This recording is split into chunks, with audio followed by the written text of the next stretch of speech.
Hello folks, I want to do a quick video for you on the muscles essentially of the forearm, those that you see in the forearm, but that act on the wrist and the digits. Okay. So before we jump into that, I have to add one muscle that I neglected when we talked about the upper arm and the muscles that act on the forearm itself and cause it to do things. Right? And that is this one here. You can see a prominent origin on the medial epicondyle, and then that insertion on the radius, right on the anterior portion of the radius. So this right here is the pronator teres, and remember, pronate means to go face down, right? So right now my hand is on its back, it's supinated, and now it is pronated. So the pronator teres just does that, right? It rotates the whole forearm and of course the hand with it, right? So it rotates the radius, right, from this thumb side. I mean, it doesn't rotate the radius. It rotates the radius over the top of the ulna, right? So now the radius, of course, is still here, right? Doesn't matter where it is, but it rotates the forearm. So that's the pronator teres, one that I neglected to tell you about. That is neither a flexor nor an extensor, right, of the forearm, although it does participate in a little bit of flexion of the forearm. It's primarily a pronator. And so I just want to take a quick look at that and Get Body Smart, and you can see that attachment's a little bit better as we pull it away. So let's get rid of all these. It's a pretty deep muscle, as you can see. So there's our pronator teres, right, with its origin and insertion here. And this is going to show it even better, right? So here they say that there are two origins and there are two pieces to this thing. And so the one that we were able to see was this origin on the medial epicondyle, but there's also on the sort of superior and anterior portion of the ulna. Right? There's an origin there as well, and then an insertion on the radius. And you can see that its primary action here is pronation. Right, there we go, pronation, right, of the forearm, but there is a little bit of flexion that occurs as well, and it's a very moderate or weak flexor of the forearm.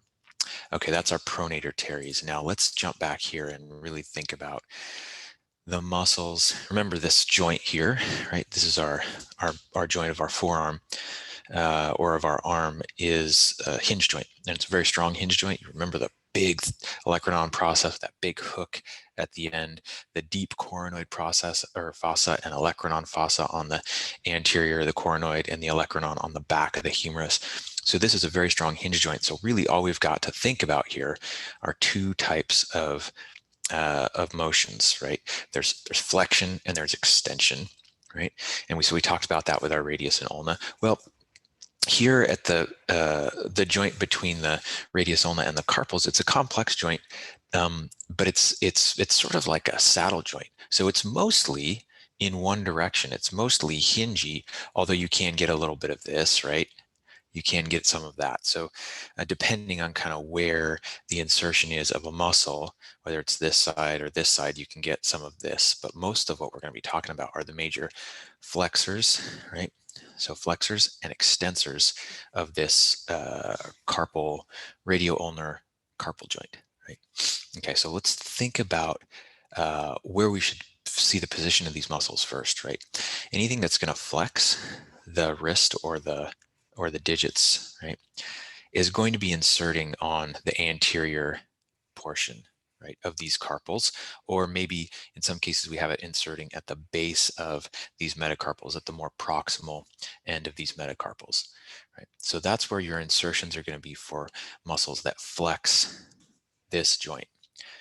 And then for muscles that extend it, you're going to expect to see those insertion points on the back of the carpals or perhaps back of the base of those metacarpals. Okay, so very generally speaking, that's going to be a really helpful for you discerning whether a muscle is a flexor or an extensor. You just look at the insertion point, and that's going to tell you a lot, at least for these muscles of the forearm.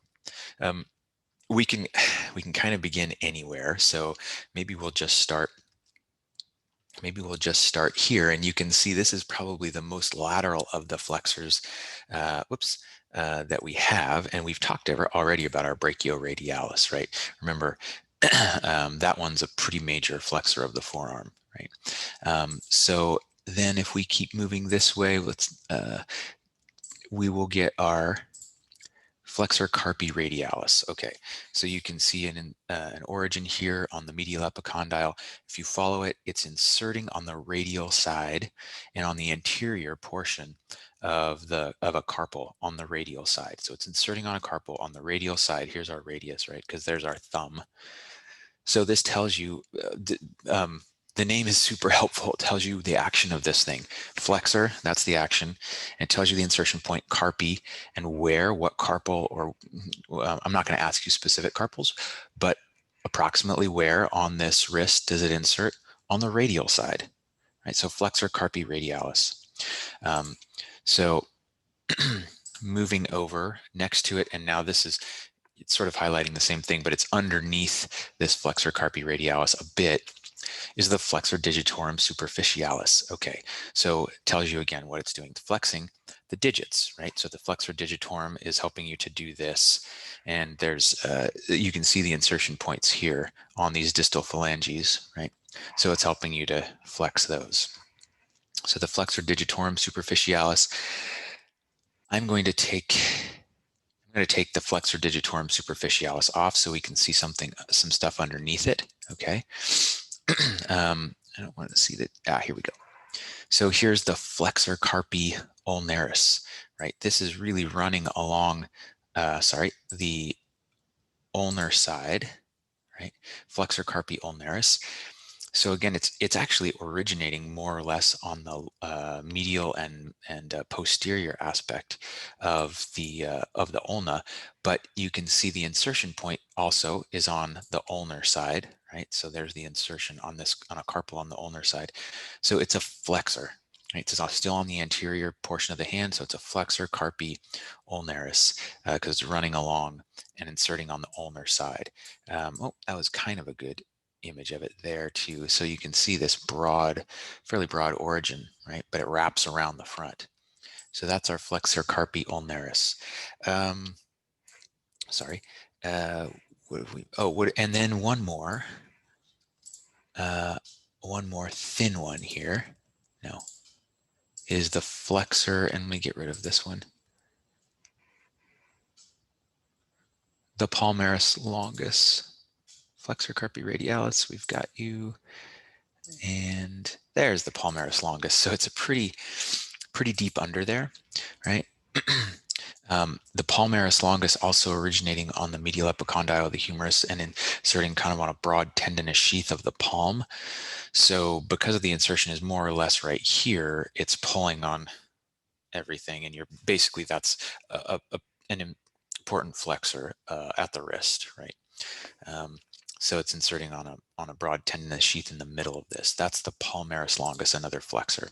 Okay, let's unhide all that, and let's go around to the back, kind of where we ended off with this flexor. Now we start in looking at insertions on the back here of the wrist, right?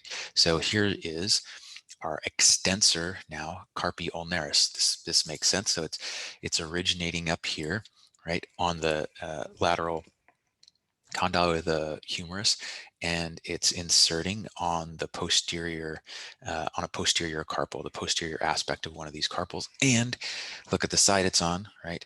It's on the ulnar side. So extensor carpi ulnaris, right? That tells you everything you need to know about that muscle. And then let's see, we're going to keep going around. Here we go.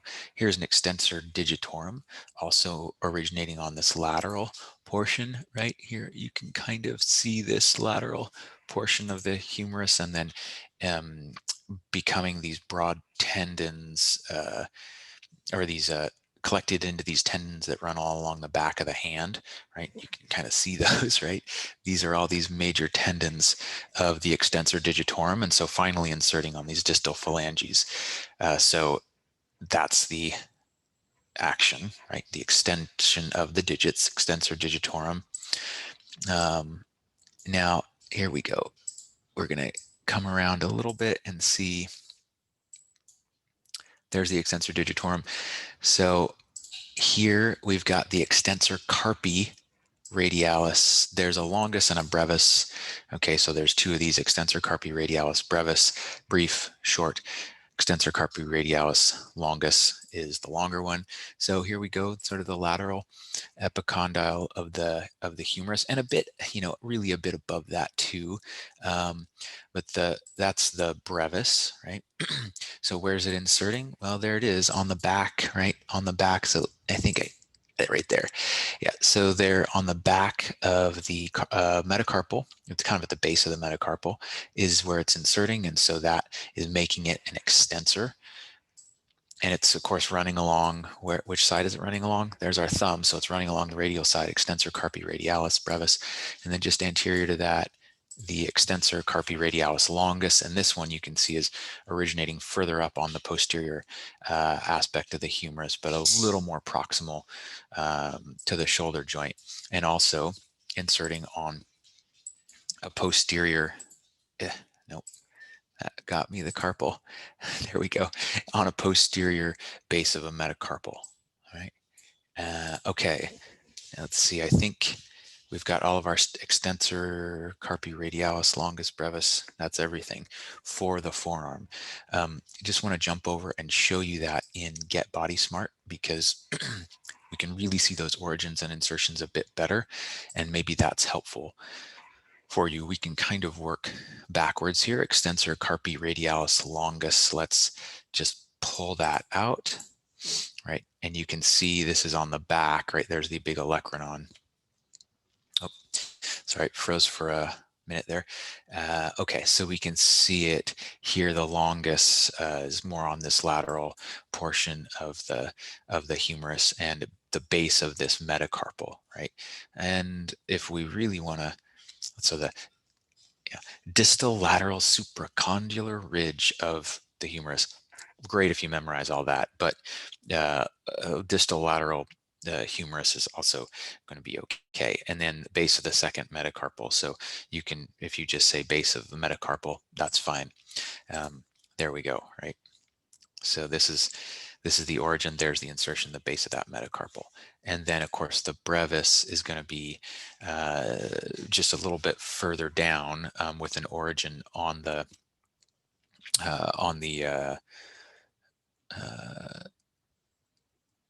with an origin on the lateral epicondyle of the humerus. Now the extensor digitorum. Let's take a look at this. There we go. We pull all this away. There's our extensor digitorum, really on the sort of most inferior portion of this lateral epicondyle, and then inserting on these digits in tendons that run along those digits, right? So there's our origin and insertion, right? Origin and insertion on the distal phalanges here. This is this is the primary extensor of the digits. So you can see it extending the hand at the wrist, but also extending those digits themselves. Right? And then our extensor carpi ulnaris, again, running along or inserting on the ulnar side, right? Yeah, so insertion on the ulnar side, base of that metacarpal. Let's look at that a little more closely. There we go. So origin here, really on the posterior aspect and very close to the olecranon fossa, right? And then inserting on the base of this last metacarpal, the fourth. Right. So this is a major extensor. So here we go, or sorry, fifth metacarpal, and lateral epicondyle of the humerus is just a fine answer for that. The action is extension, right?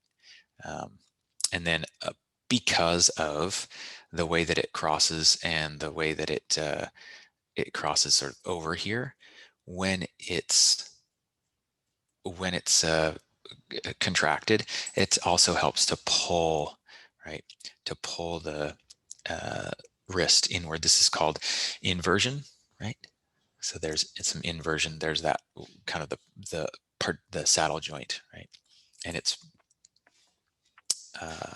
movement in the saddle joint is to invert, and there's also eversion of the wrist, which is to pull it away. So inversion of the wrist and eversion. Our flexor carpi radialis,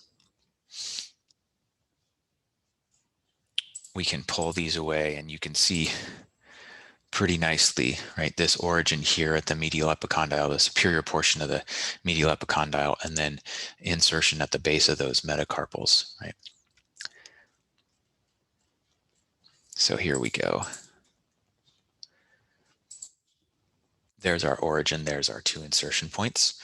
And this is a major, now we're on the front, you can see, right? There's no olecranon visible here, so we're on the front, right?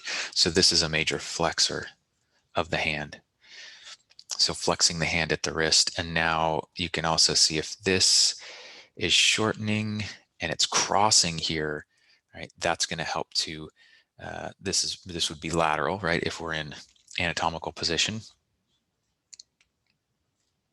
right? So that's going to, it says deviate or abduct the wrist. It's also called eversion of the wrist, right? So there we get our eversion of the wrist. And then we've got our flexor carpi ulnaris, and we'll see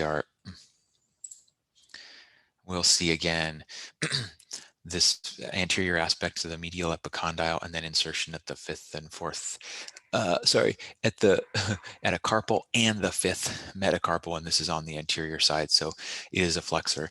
It's running along the ulnar side, and inserting on the ulnar side. So it's the flexor carpi ulnaris, and here we go. You don't have to remember these, which carpals, the pisiform, the hamate, you don't have to remember that, just the carpals, right? So there's our origin and insertion. And again, a major flexor of the wrist. This is more or less a straight muscle, so we're not going to get too many other actions, but it is going to, shortening this is going to cause a little bit of this side-to-side movement of this saddle joint here. So let's look at our flexion, right? Just to remind you, that's flexion. And then a little bit of a very weak inversion or adduction at the wrist. And you can see if you're to pull on that, yeah, you can get this because it's pulling on this side, you're going to get a little bit of inversion or adduction there at the wrist. And then finally, no, not finally, almost finally, the flexor digitorum superficialis, right? Let's get past all this, and it's a pretty deep muscle, right? There's our flexor digitorum superficialis. This is the front, right? Again, this is the medial epicondyle. You'll notice many of these flexors are on the medial epicondyle. Many of the extensors are on the lateral epicondyle, right? And then inserting on these second phalanges. Right? So if here we go. You can see a couple of origins, right, on the anterior aspect of the radius, but also on the medial epicondyle and just the coronoid process of this ulna, right, and then insertions on these middle phalanges, right. So this is going to be another important flexor of those middle phalanges. So kind of closing the palm or the hand, but it also then flexes the entire wrist, because just by firing different muscle fibers, you can get a bit of a bit more control of whether you're just doing that or whether you're doing that whole thing, right? But it's not terribly clear just from these images how that would work, but you just fire different muscle fibers to do that. And then finally our palmaris longus, which is taking a moment to come up here. This is our last flexor. This one is inserting on another, here we go. on another major tendon. This is inserting on an aponeurosis, kind of like that aponeurosis we saw in the epicranium or the occipitofrontalis, right? It's called a the flexor aponeurosis and flexor retinaculum. These are broad tendinous sheaths, and you can see this tendon kind of bleeds into those, right? And so it's going to be a major flexor at that metacarpal phalanges joint, right? So here's our, oops, there's our origin at the medial epicondyle and 2 insertion points. And then we see that, yeah, flexion at the wrist, tensing the palmar aponeurosis. I mean, you can kind of do that and sort of feel what that might be like. And then, and that is it, right? Okay. That is all for the muscles that act on the wrist and the digits, right? So any of this, any of that. And we added in our pronator teres, which helps to pronate the hand. So please let me know if you have any questions about this, and I'll see you again in another video. Now we move down to the hips and thighs, the lower leg, the pelvis.